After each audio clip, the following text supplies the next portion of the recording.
My CV boots are shot, so let's fix them. I just bought this new tool and I'm so excited to try it out. I'm going to put some new CV boots on, but if your drive shaft is making a clicking noise when you're driving, either one end needs to be replaced or the whole unit needs to be replaced.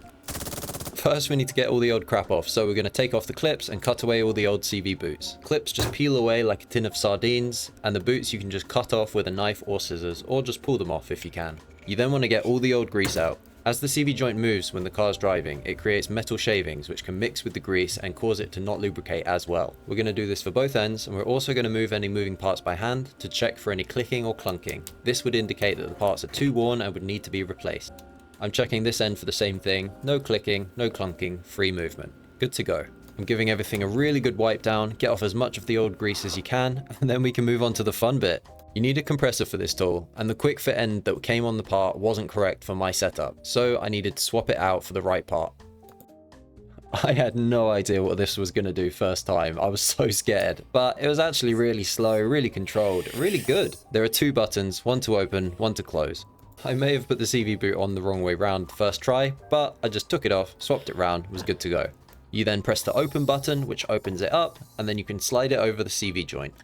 There's a hole in the unit for sliding the CV joint into. You then just press the close button and it closes up. Now, because the CV joint is quite big, the tool doesn't close to its smallest position. So you've got to put a bit of effort into sliding the CV boot off. But once the boot is off and clear, you can press the open button on the tool, slide it away, and then the CV boot is on.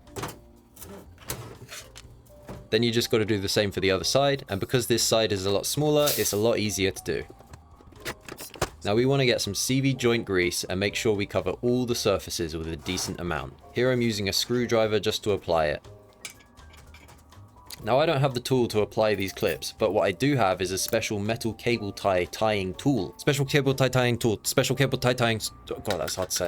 You need this special tool to tighten down the cable ties. You hand tighten them first, and then you put the tool on, tighten them down, and it automatically cuts them when it's tight enough. It's really good. Then I'm cutting away any excess of the CV boot,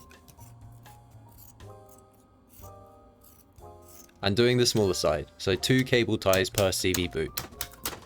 Then I'm doing the other end. Top tip, don't get any grease on the CV boot, otherwise it's really hard to slide over and hold in place. And after the cable ties, that's both ends done, ready to go back on the car. I hope you enjoyed the video. I love buying tools. If you want to see more, don't forget to like and subscribe, and I'll catch you on the next one. Bye!